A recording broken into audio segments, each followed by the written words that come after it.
I think the revivement of the Hebrew language has really been put forward by the creation of the State of Israel. Would a Hebrew speaker, modern Hebrew speaker, let's say, understand a Yiddish person or a person that speaks Ladino? The script is probably the only thing connecting modern Hebrew to those languages. You may have a few words which you will find understandable, but overall the language itself is almost fully Germanic in the case of Yiddish and Latin in the case of Ladino. We have both met in Madeira, and I'm just curious to know what has brought you here. Of all places I have traveled before, many of which were absolutely great, but were missing just something to feel like home.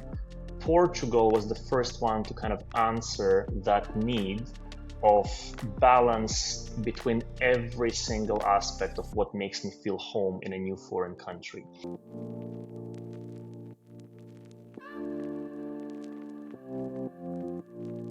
Good afternoon, Bogdan. Good afternoon. Good to see you. Yeah, finally we are able to record our conversation. I have been waiting for this for quite a long time. It's my pleasure. And yeah, it's about time. We live quite close to each other, so it's time to be involved in this beyond just crossing each other in the hallway of our little condominium. Yeah, that's true. That's true. So maybe let's begin with the fact that we have both met in Madeira. And I'm just curious to know what has brought you here. Out of all places, you have decided to stay here. So how come Madeira? Due to my life and work, I was traveling extensively throughout the last 15 years. So, as you mentioned, I lived in over 35 countries, and that basically means that every 3 months on average for the past 15 or 17 years, I would live in a different place. And for the longest period during that time, I was trying to find the perfect spot, the perfect place to call home. And when you get spoiled by so many incredible cultures, so many incredible places, and your bar gets higher, it gets harder and harder to find that place which just ticks all the boxes perfectly.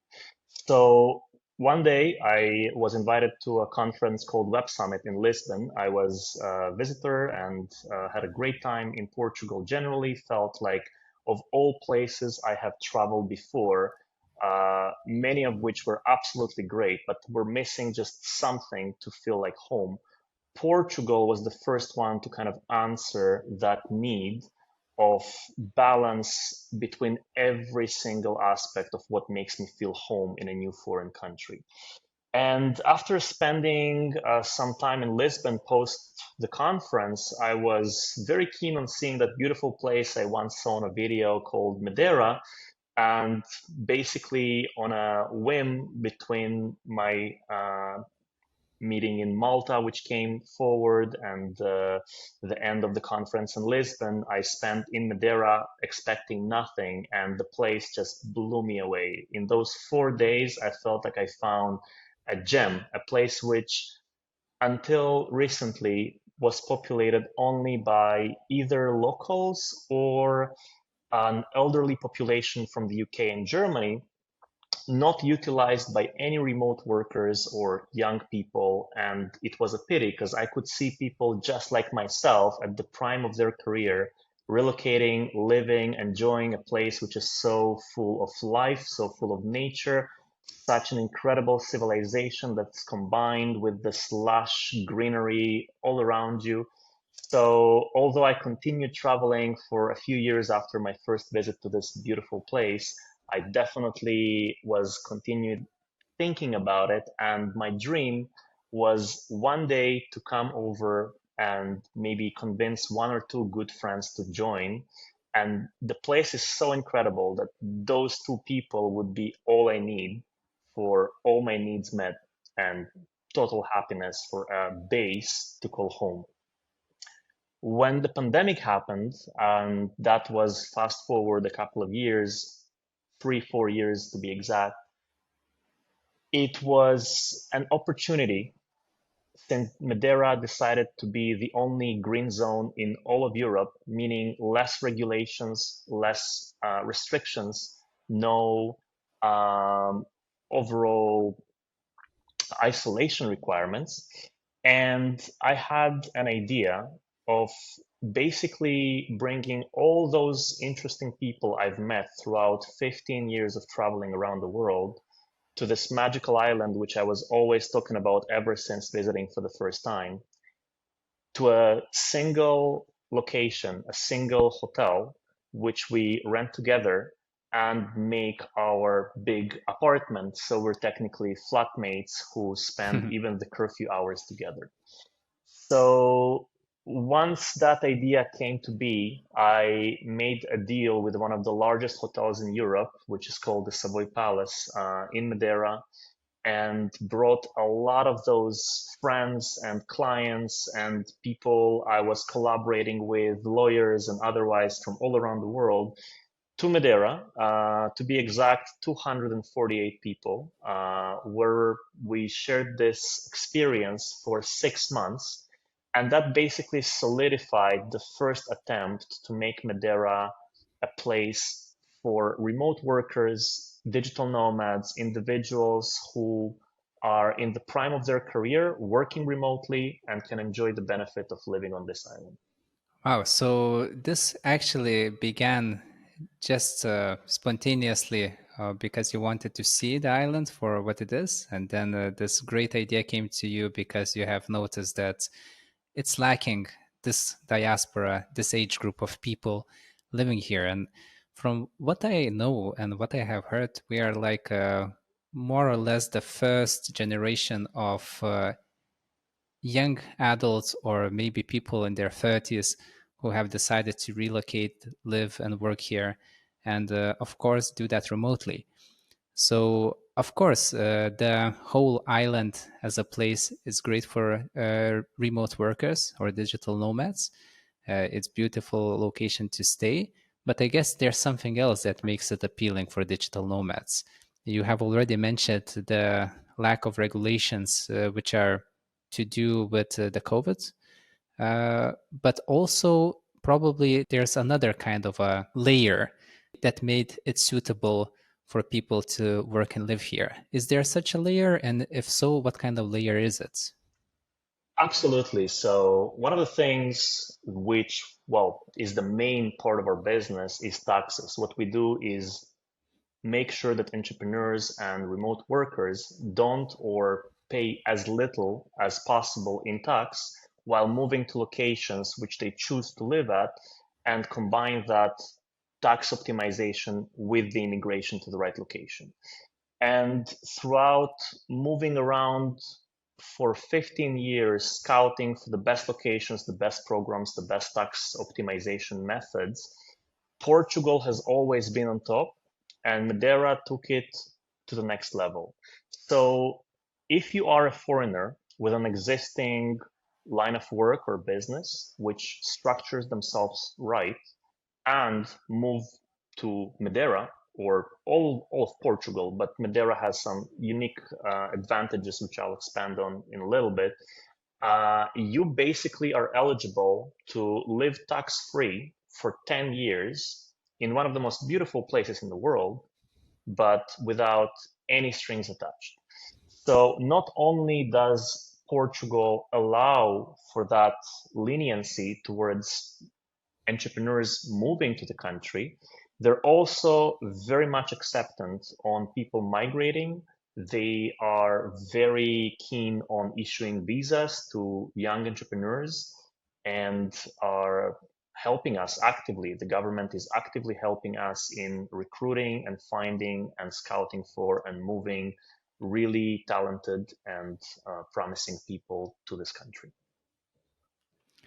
So I wonder if there's a lot of money gathered by taxes. So countries use taxes to actually gather money and then use that money in other different kind of locations which are necessary for the country to develop. If they are encouraging a tax-free type of a lifestyle, what do you think is the benefit for Portugal as a country to invite young, talented people to work and live without paying too many taxes? So, is there some kind of a rationale? Is it attracting talents that will stay here? It's a little bit hard for me to wrap my head around about the logic behind it. So you must think both short term and long term. On the long term, they understand that people who have built a life here and have enjoyed that benefit for 10 years are unlikely to move away and will probably contribute the country way more by having that pathway to a higher chance of success in the beginning of their business endeavors so that they can contribute timefold what they could if they would have paid taxes to begin with. The second thing you must remember is that taxation doesn't end at a corporate or personal level. You have consumption taxes, you have real estate Mhm. taxes, you have a bunch of taxes, even on things you would not normally consider as tax, which are augmented by providing high net worth individuals a pathway to come to Portugal, to invest, to consume, to hire people, to open offices, to start businesses. So if a person comes to Portugal and employs 5 people, those 5 people's salaries are still taxed. So you might not have a large corporate tax, but that incentivizes you to bring your business to Portugal to begin with. So even though a tax-free lifestyle sounds great, there are more intricacies towards it, and of course, then you have to do your own research or find a professional that could help you to get a proper understanding. And as I understand, Untax.com is the company that actually does this, and because I haven't yet mentioned that one of your native languages is Hebrew, Right, and that is the national language of Israel, the correct. state language. And in one of our conversations, you have mentioned to me that actually a lot of Israelis are also moving to live in Portugal. So, from what I understand, from what I have gathered, you also help them with the residency, with the knowledge how to navigate the legal system, the bureaucratic system. And are there many differences in the way of bureaucracy in Israel and the way of bureaucracy in Portugal? I think from the standpoint of immigration, Portugal is a very pro-immigration country, which makes it easy for foreigners of third-party countries, not including the EU, to get an easy pathway to relocate to Portugal. Now, in Israel, that's not exactly the case. When it comes to taxes, I actually think that those two are quite similar, simply for the reason that both Israel and Portugal provide a 10-year tax-free period for people who relocate there. So it's actually a curious thing to see how those two align.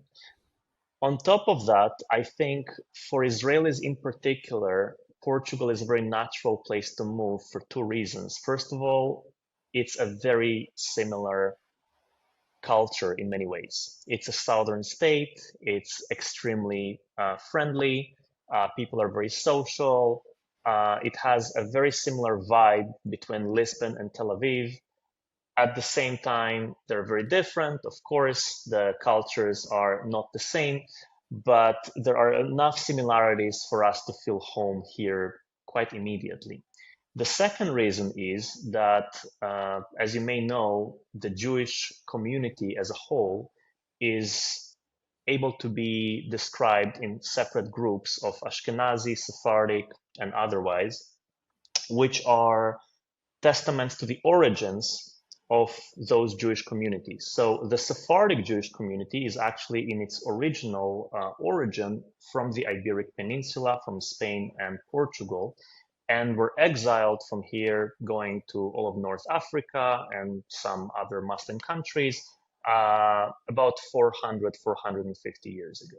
So, with that being the case, Portugal and Spain came out with an idea to right their wrongs and attract back this population to renationalize them and to provide citizenships for a lot of the people who are now Israeli citizenship holders. So that is one more reason for a lot of people from Israel to move to Portugal in the recent 10 to 15 years.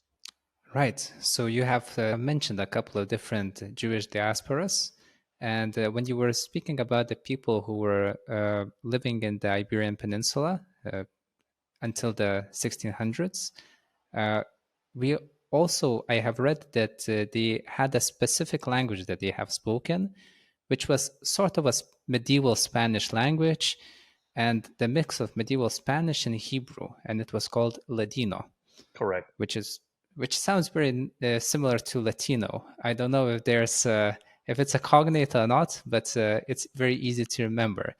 So it was more of a Spanish language with a lot of influence from Hebrew. Similarly, like Yiddish was a Germanic language with a lot of influence from Hebrew and other Slavic languages as well. So a question from me, because I'm not very well versed in the Semitic languages or languages that are connected to Hebrew.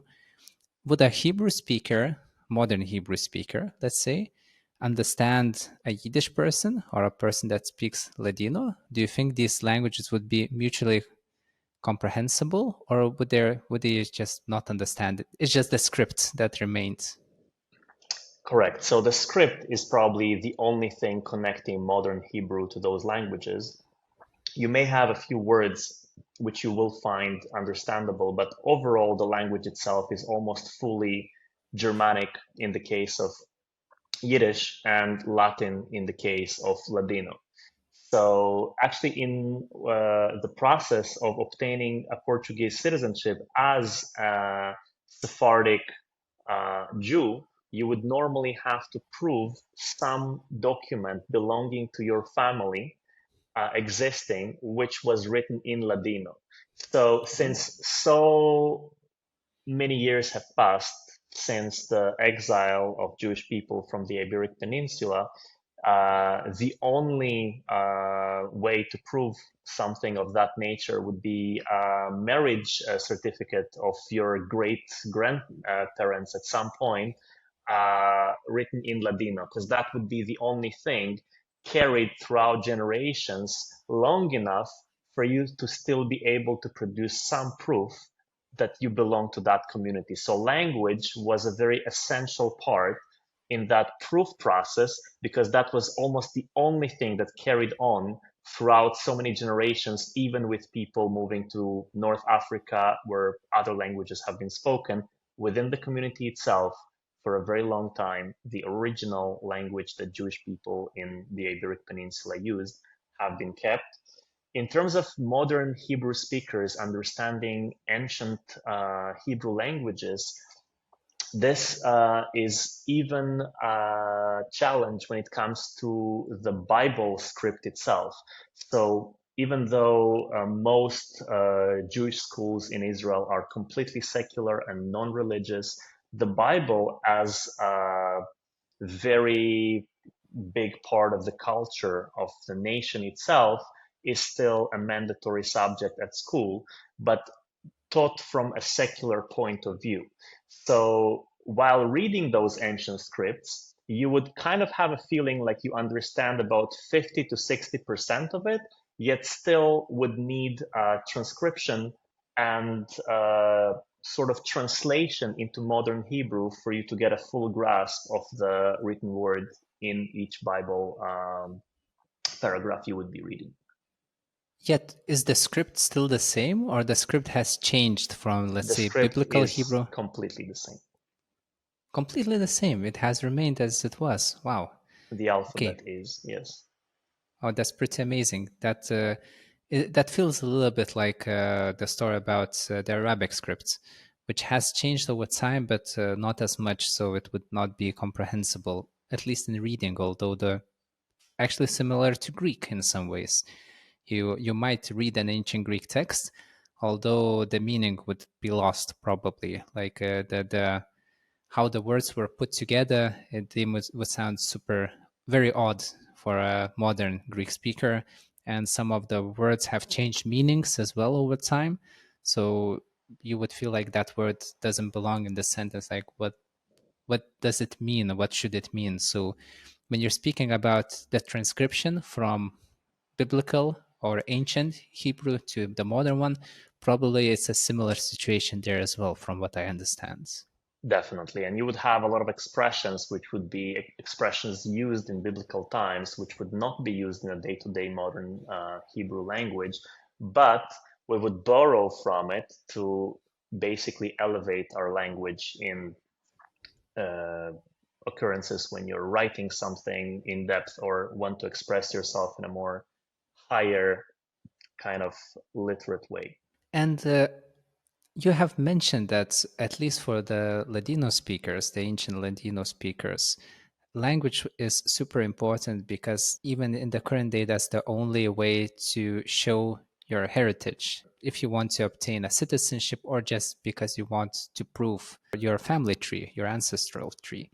But in general, for a different kind of Jewish people, is language a very important part of their heritage, or is it something more like functional?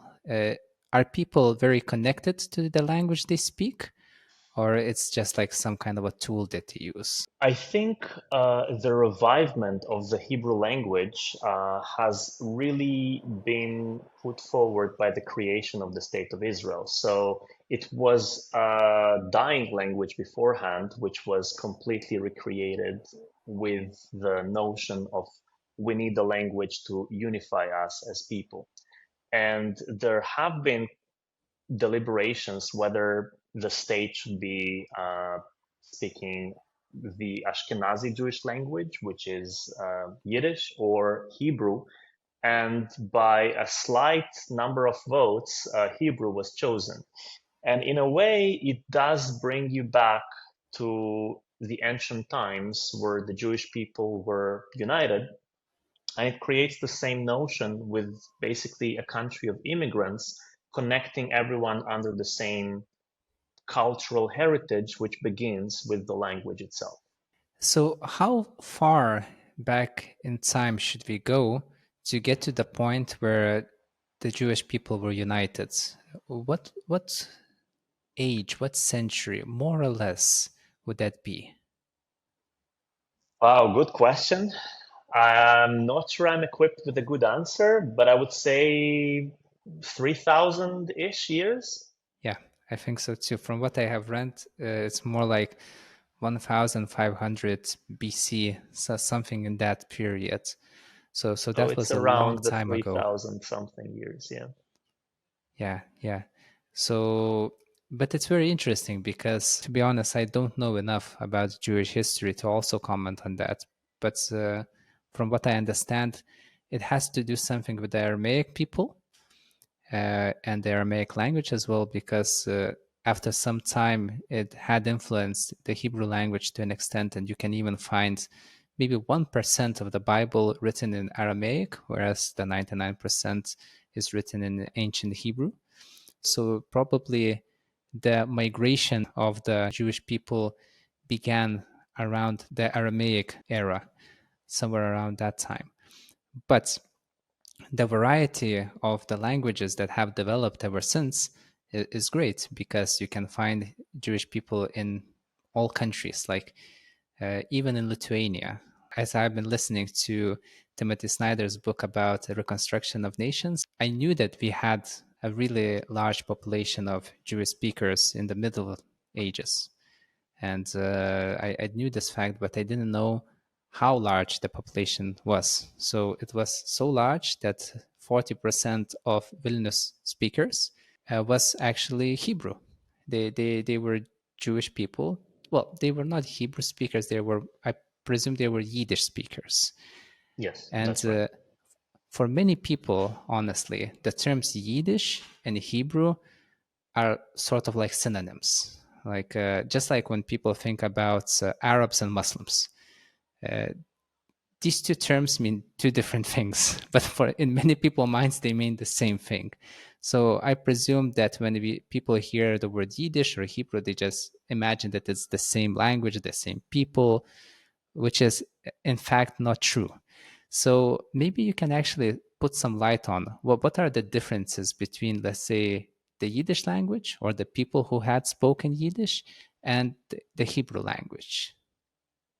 So the modern Hebrew language is basically the revivement of the old Aramaic-based biblical language adapted for our modern world. And it has been in use only during the past 70, 80 years of the existence of the state of Israel and what was leading up to that. Yiddish was the most spoken Jewish language beforehand, specifically in Central and Eastern Europe. And even my grandparents and great grandparents would know or speak Yiddish to some extent, and definitely the older generations. With some large communities, both in Israel and outside, of Jewish people who are more on the religious side, still keeping their communities Yiddish based. So if you go to an Orthodox Jewish neighborhood in New York or Jerusalem, you would still hear a lot of people speak Yiddish on a daily basis, that being their native tongue, and using Hebrew as their second language or not even speaking Hebrew at all. So it's a very well preserved language, although it's not in any official use in the state of Israel itself. It is definitely in massive use in the Jewish community, in the Jewish world. But you have also mentioned that it's in a way a dying language. It is. So it is disappearing. And is it because of modern Hebrew, just because it's a state language and most people now learn and study and speak modern Hebrew, and Yiddish is kind of becoming obsolete with time and being replaced with modern Hebrew? Yes. So, in the general sense, on the general scope of the Jewish population, especially in Israel, Yiddish is completely not in use. So, where in two, three generations ago, nearly every Jewish person would speak Yiddish. Nowadays, it's nearly every Jewish person doesn't.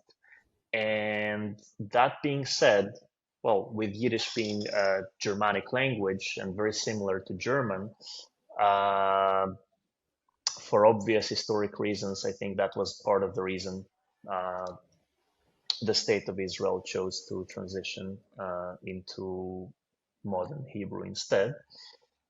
While being a dying language, Yiddish is still, as I said, very widely used in the Orthodox Jewish communities, both within Israel and the United States and the rest of the world, but it is not much in use beyond it.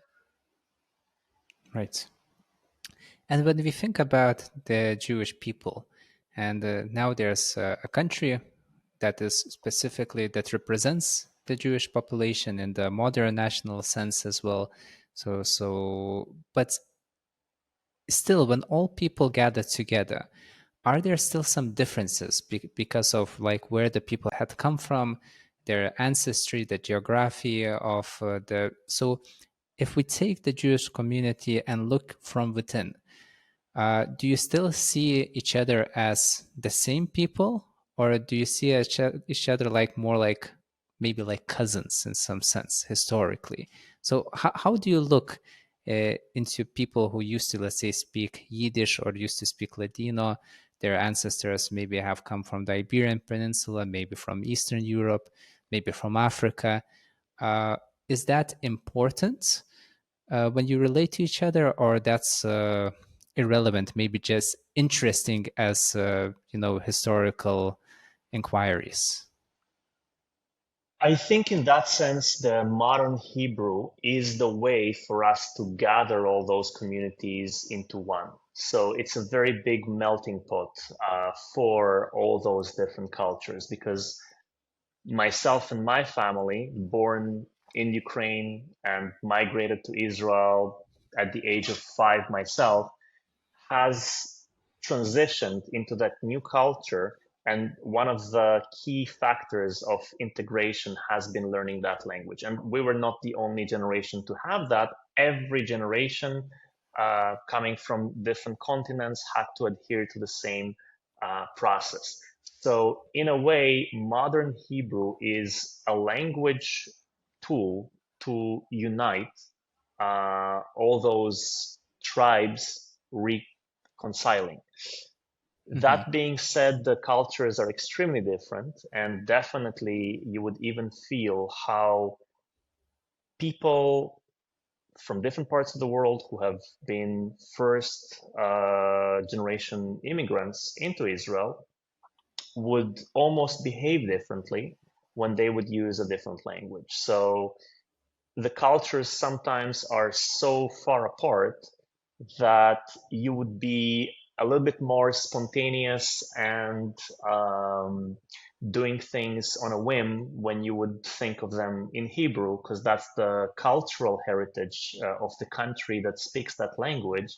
While if you were conducting the same conversation in Russian, which would be the language for many people coming from post-Soviet states to Israel, even if it was Ukraine or Lithuania or any other state they would migrate from, you would almost feel like the same people would be a bit more reserved, a bit more planning, a bit more um, different to what they would be if they would speak the language of the country they have just moved to.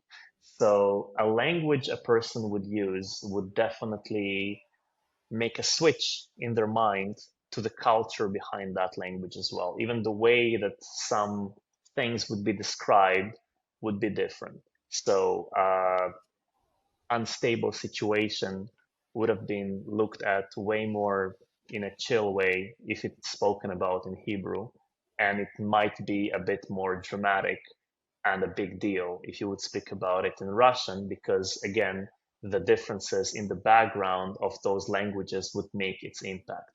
And yes, definitely, the whole country is a big melting pot of very different cultures, which have been mashed together and now are kind of one, but not really, because you still have a lot of the dynamics unique to the heritage and background that you would have. And in fact, for many people, that keeps this migration mentality, because even speaking for myself personally, coming from one type of culture, migrating to a very opposite type of culture, you kind of realize there is a range here, which you feel Hmm. tangibly by your own private experience. And then it makes you think, where am I on that range? So you have a lot of connection to one, you have a lot of connection to the other, but you kind of feel you're not exactly either of those extremes. So now, where am I on that spectrum? And that makes a lot of the first generation immigrants think of adjusting to a new country to find a perfect spot in that range which represents themselves. And definitely, you see a big trend of migration from those communities, especially the one I belong to. So Jews from Ukraine who migrated to Israel at some point also have tried moving to other locations around the world. That's very interesting. And so, when you're thinking about yourself, like your own circumstances and your own character and your own backgrounds, and when you were trying to balance the different poles of the mentalities, let's say, between the post Soviet Ukraine and modern Israel, you actually arrived at Portugal. so, so in a way, is a Portugal a meeting ground? Is it the for you the right balance between these two? I definitely think so. I think Portugal is this perfect combination of a southern mentality, of open, friendly, social, uh, open arms kind of mentality, while having its very European and polite and uh, ordered kind of society. So I would feel it's like the perfect middle ground. And so, from what I know, you have also mentioned that for you it's very important to have close friends not that far away from you. That's why you have actually started this whole digital nomad movement in Madeira, even though maybe it was already kind of pre-existing in the mainland, but on the island it was a new thing. Um, what about the local people? Because let's say for me, I interact quite a lot with local Madeirese and also Brazilians, which is, of course, another population that is prevalent here. And I have noticed a very interesting and odd thing because they definitely are friendly. They're very polite. They even appear to be like very open hearted and open arms. But to actually to make a friend with a local Madeiris is not easy. It's like there is a little bit of a distance between. So there's that reserved part of their nature, which I wouldn't find that much in a Spanish person, let's say. So I cannot compare with people from the mainland. Maybe it's more like an island thing because always when there's a country and there are islands, the people, their culture is a little bit different and their way of interacting between each other. So like when went to Porto Santo and I talked with the owner of the hostel, he explained me that in the past they were often raided by pirates, and for that reason they were very aware of other people coming to their islands, and in a way, at least in his mind, that's how the local people still see others. And he comes from the mainland. I think he comes from Lisbon, if I'm correct. And even for him to become friends with the locals of the Porto Santo Island, it was hard. Like when they would, let's say, bring their kids together to play, they wouldn't even invite him into the home for the first times, so he he was like, okay, you can leave your kid but you stay away. And it took some time for them to actually build a relationship of mutual trust, and I believe then after a while the relationships become actually strong, and the friendships last. So I don't know how much experience have you had with the local community, and also in the same on the same question, on the same line of thought, how do you feel when you hear the Portuguese language? Because you come from a background of, let's say, people who spoke Russian, people who spoke Hebrew, you also know English.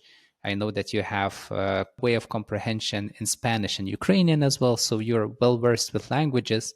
How does Portuguese sound for you? I remember one of the first times that I heard the Portuguese language. It was way before I ever traveled to Portugal. And I was very tired in the airport of Zurich waiting for a flight. And I was thinking that I'm hearing people behind me speaking in Russian, which I'm a native speaker of, and I couldn't understand a word. And I thought maybe I have hallucinations because of how tired I am. So I was a bit worried about myself. So I approached those guys and asked them, "Excuse me, where are you from?" Just to confirm that I'm not going crazy. And they said, "Portugal." I'm like, "Portugal? That was Portuguese." It sounds so much like Russian or any other Slavic language with the same sounds, the same phonetics, that I feel like, at least from the standpoint of pronunciation, having that background definitely helps with learning Portuguese. In fact, when you speak with the locals about their perception of how Portuguese is for other foreigners, they would normally say, well, it's such a hard language to learn because it's, well, so hard to pronounce things as we do. And I always was thinking to myself, no, actually, it's a very simple pronunciation, but it's because of having that phonetic background of a different language that uses the same sounds, the same expressions, the same utilization of how you speak. So definitely doesn't feel foreign, although it has nothing to do with Slavic languages. Like generally speaking, it's basically like making Spanish sound a little bit Slavic. That's how it feels from my perspective, having some background in both Spanish and Russian. Well, from my understanding, probably it has to do more with the relationship with the Arabic world, and probably it's the influence of the Arabic language on the Portuguese language. Of course, there are some influences in Spanish, but in this regard, I feel like, especially when we think about Algarve, which was for a while occupied by the caliphs of Islam in the Middle Ages, probably it had some influence also regarding phonetics. And for my friends from the US that also reside here for the same reason, because they also said that it's fairly easy to get residency here, whereas it's much harder to get residency elsewhere. So for the people that have chosen to migrate to Madeira or to Portugal from US, Portuguese is definitely notoriously difficult. And when they try to speak it, it does seems like they're speaking Spanish, just because, just because the English language does not have some phonetics like h, j, sh, ch, Exactly. and And those are exactly the phonetics that you would have in Russian, for example, or yeah, Polish or Ukrainian. yeah, yeah. Also Lithuanian and Czech. So Absolutely. Yeah.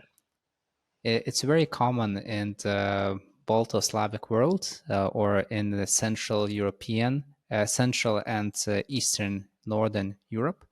Whereas for people that come from another linguistic background, of course, it's a tough one. So, but have you ever felt the need to learn the Portuguese language? Because I have been dabbling with it for a year. I think I have reached the level where I can, order some food and, speak about the training session post training, or, have a very short conversation with a taxi driver or my hairdresser. So it's nothing spectacular, but most of the time I feel like I force them to speak with me in Portuguese, whereas they just start speaking to me in English, and I and I speak to them in Portuguese, which just kind of feels like it's the other way around. So, So I have you will ever felt a need there? Yeah. I will tie up the answer to that to a previous point that you brought about connection with the locals, because I think it has a lot to do with one another in a counterintuitive way, to be honest. So, as a traveler, and as I said, I was a traveler full time for over 15 years. So, I was very used to jumping from place to place and building a new social circle and creating a whole new life for myself where almost developed a biological clock of 3 months where life starts, develops, and ends in those 3 months, and a new life begins. So connecting with the people and environment around me almost became like a muscle that for 15 years I've been trained to do. Traveling solo, by the way, so that makes it even more prominent in how important that is to keep contact with the environment around you. So I actually do have close and good friendships with locals. And I think it's due to the fact that the locals I spent most of my time with and I have connected with are locals with similar background to my own in two important aspects. One is how worldly they are, and that has a lot to do with how confident and comfortable they feel in communicating in English. So, due to the fact that initially when I came here, I obviously didn't speak any Portuguese, and I was always keen on connecting with interesting people, the first natural connections with locals have been with locals who have traveled the world, lived Mhm. elsewhere, maybe relocated back to Portugal or relocated from the mainland to Madeira, and have had this background of travel and worldliness which made us naturally connect, which made us naturally similar to one another. The other aspect is the entrepreneurial aspect. So since I am an entrepreneur myself, I have a company, I run it, I have employees, I have a lot of dealings with other entrepreneurs in my business. Those are the people I feel the most natural connection with. So I would also connect with other entrepreneurs in Madeira or elsewhere in Portugal. So since normally entrepreneurs in Portugal would be Portuguese people who have gone somewhere else, gained some knowledge, gained some experience, and brought it back to their country to start something new, again, those would be people that I would be naturally speaking English with. So I think that is true not only for Portugal, that is true for most of the world. If you go to Bali or Australia or New Zealand, and you run into a person from Germany, Netherlands, Italy, or Lithuania, those would be the most interesting people from their own countries for you as a traveler who's on the same pathway as them to meet because you have so much in common. And if you go to Germany, Netherlands, Italy, or Lithuania on your own directly and try to connect with the local population, it will also not feel as natural and as easy as it would be with those people you met outside of their natural habitat. So that's why I kind of not tried or not built a lot of expectations in connecting with locals for the sake of connecting with locals, but I have been aware of the importance of the similarity between our mindsets, as it is naturally with any person to be able to connect deeper. And I think since Portugal specifically is such an immigration friendly country, which for many years and decades lived in conjunction with the tourism industry and has welcomed a lot of people traveling here, English is a very easy language to survive on without the need to speak anything else. In fact, I believe the oldest existing security agreement in the world is between Portugal and the UK.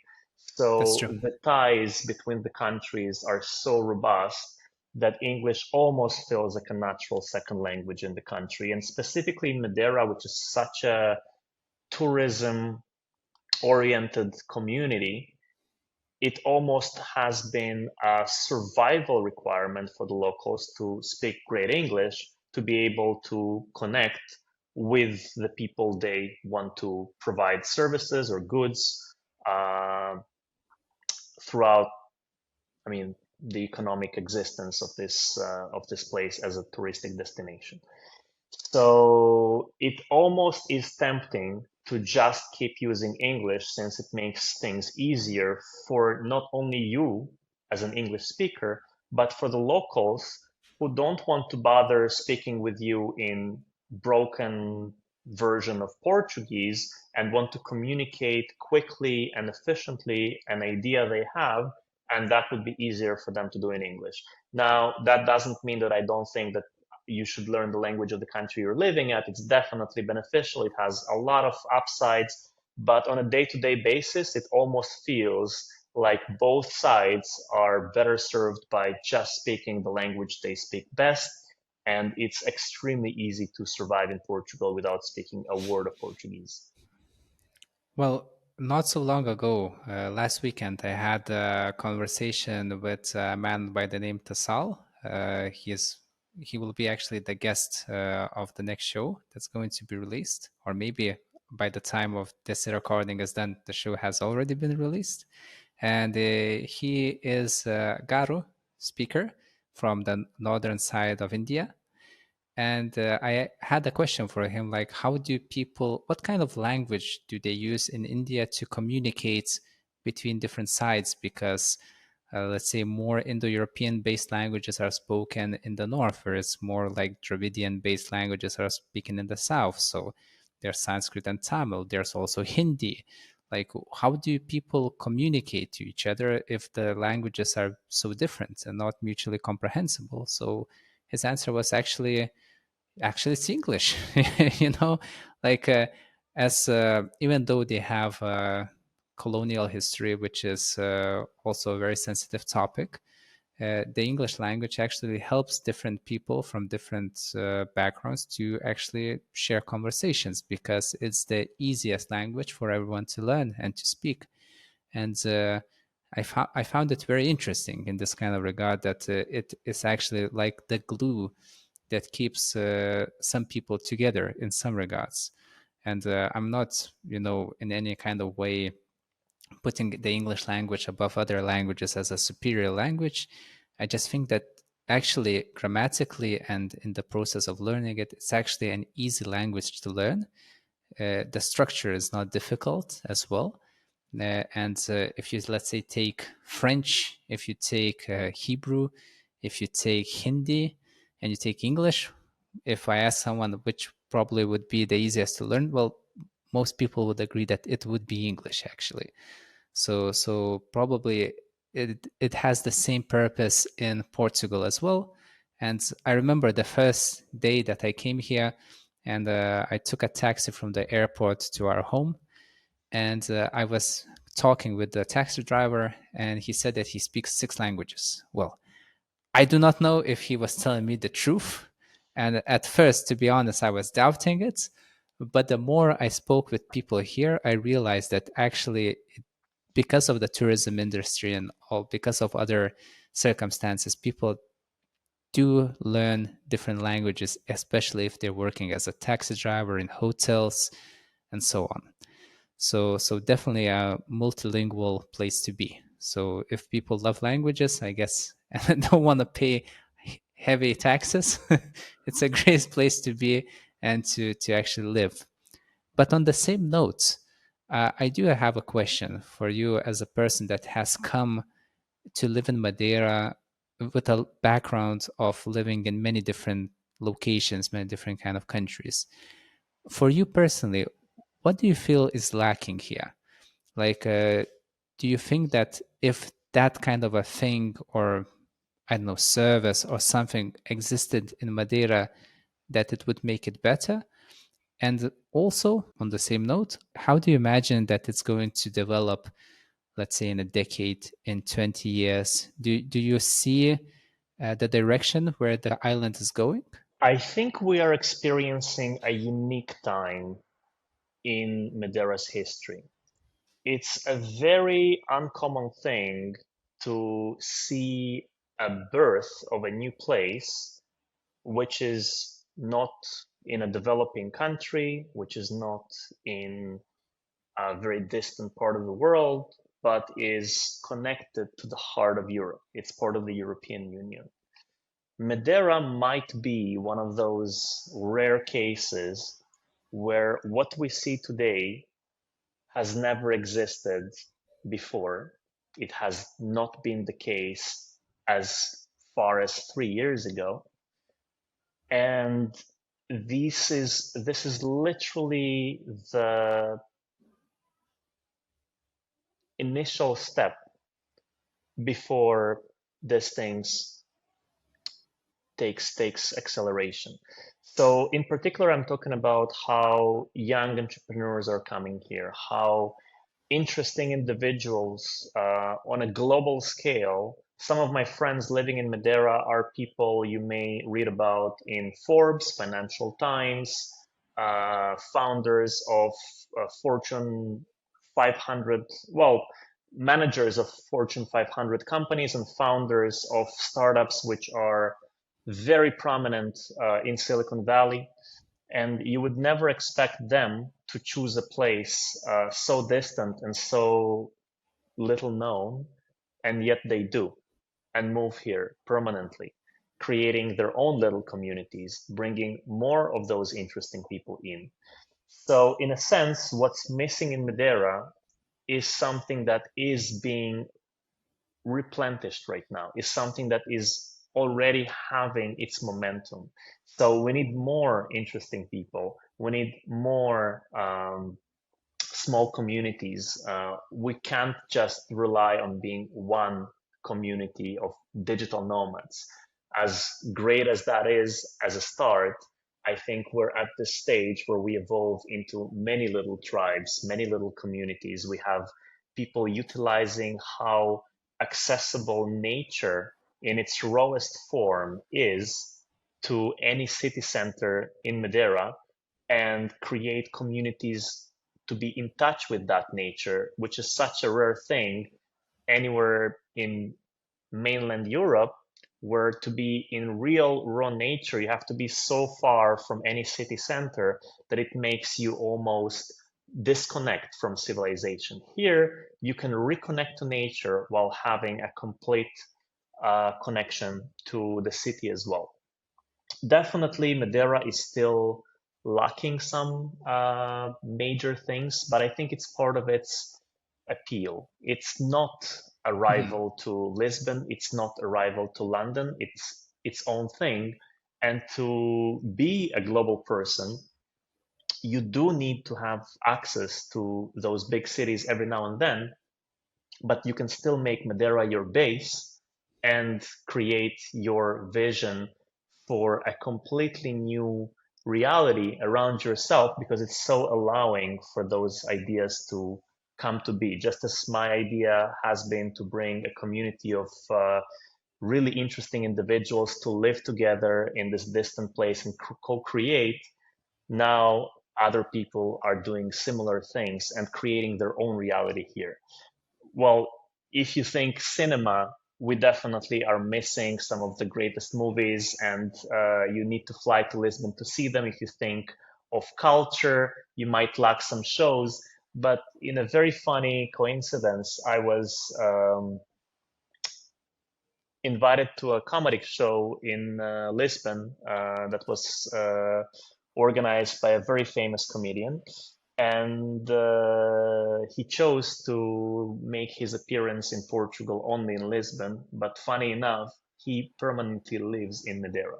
So some Oh, of cool. the most prominent people who do move to Portugal eventually settle down here. And if you want to meet them in a very informal way, because also it's so easy to connect with other foreigners in a small location like Madeira, where everyone can connect solely on the fact that they have decided to live in this middle of nowhere island, uh, not being from here, rather than passing someone like that on the street in Lisbon and having no reason to connect at all. So while it misses some things, I think it could be part of its charm.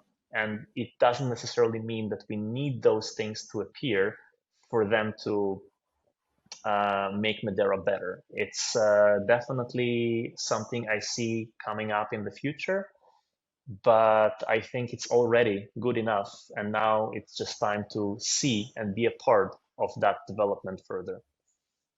Cool. Very cool. And because I want to respect your time, I only have maybe one more question or two more. And one of them is about Azores. So when people think about islands that belong to Portugal, if they know something about geography, they might remember that there is Madeira, which is not as famous as Tenerife or Gran Canaries for Spain.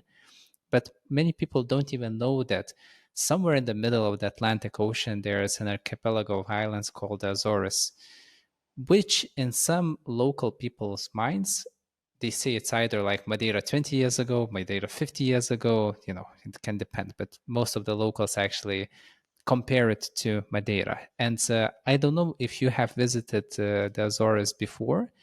Uh, what was your experience there? Uh, just being in the place, feeling the environment, being surrounded by people, and so on. And do you feel like Azores will experience a similar development as Madeira does now in the future? Or maybe this kind of a new wave of people coming to live and bring their own talents into the place will not happen in Azores? Like this is just like a prediction or a gut feeling? How do you think it's going to continue there? I have visited the Azores for about a month. I definitely was curious to see how different it is and how is it in general. And I feel like there are a bunch of reasons why the Azores can never be the same as Madeira. The most obvious one is the extra hour of difference in terms of time zones between Hmm. the Azores and mainland Portugal, the UK, etc.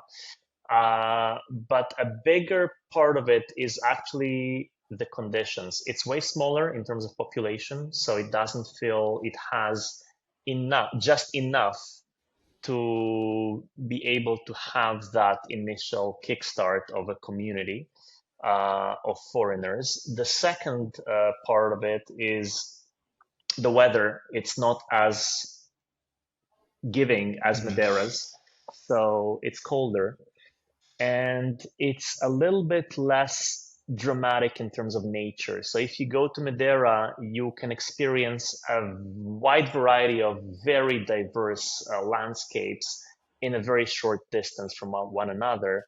If you go to the Azores, it's absolutely stunning, but in a way calmer Windows XP background sort of way. A lot of grass, a lot of blue skies or gray skies if you come in the wrong season, but not as many dramatic landscapes. So, from the standpoint of nature, I think Madeira wins, climate, Madeira wins, time zone, Madeira wins, and population, which is the key factor, I think is just that too small in the Azores. I would have loved to have two options and to give both of them a fair chance, and I think just one definitely stands out. So probably one worth visiting, another worth relocating. Definitely. Both are worth visiting, and I think Madeira is easier on relocation without feeling a complete disconnection from the rest of the world. It has more direct flights, it has more direct connections. It can be as easy to fly from here to London, Prague, Dublin, or Berlin as it is from Lisbon. You can't say the same about the Azores. Cool. And for the people who would like to reach out to you and just maybe ask some questions regarding relocation, maybe some questions about your company, just for the people who would like to reach out, how could they connect with you? So they could either visit our website at untax.com or write us at contact at untax.com with their specific case. You can easily book a 15-minute free call with us on our website to just see if we could help you and how. And usually, for most people we work with who choose to relocate to Portugal, we can guarantee a 0% tax legally, of course, for a period of 10 years in a very cost efficient manner. Now, we're launching our course for people who want to self assess and self propel themselves forward, but we also offer a full hands-on experience where we deal with everything for yourself. In terms of moving to other countries, we work with a variety of different locations. We move people all around the world, from all around the world, and deal with locations such as Malta, Gibraltar, Cyprus, Indonesia, and the list goes on. But I definitely see a trend of a lot of people from both North America and Europe choosing Portugal as their home, and I can clearly see why, as I chose it for myself, and I am in that space. So we'll be glad to help, and definitely your viewers will have a special treatment, as you can see probably in the description. So yeah, we're keen on helping people who want to relocate, who want to become global. Cool, cool. And what are the future plans for you? Like, is there something in your mind that you would like to maybe do, to work on? Maybe there are some new projects that are coming up, or maybe just life will continue on as it is going and you are going to move in the same direction where you are moving. So, what are your future plans? I think there is a huge opportunity in letting that knowledge that a lot of my clients share with me in private be accessible to people around the world. I speak with some of the smartest, some of the highest achieving people in the world on a daily basis. And one of the things that I was hoping to do, and part of it has to do with Madeira as well, is bring those people every week to Madeira to have an interesting conversation with, to have a podcast around not the tax aspect of what we do, but to focus on our clients' core essence of business, for them to share how they became who they are, how they reached the points where they have a business that allows them to work remotely and be location independent and prosperous, with case studies ranging all the way from crypto entrepreneurs to uh, artists creating fonts and selling them. So the case studies are so interesting. That is probably my next project, to make that bridge between those entrepreneurs and the people who can enjoy their genius. Wow. Well, I'm looking forward to that. That seems like it would be a very interesting and worthwhile project.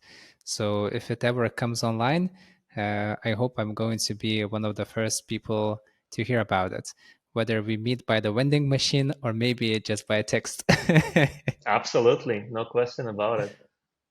So thanks, Bogdan. Thanks for sharing your knowledge, your experience, and also your perspective on many key aspects that I also find important and interesting. And I hope that our audience has found it interesting as well. Thank you for having me, and was a pleasure. So in that case, if something new comes up, let's hope for round two. But Absolutely. for now, I guess until next time. Until next time.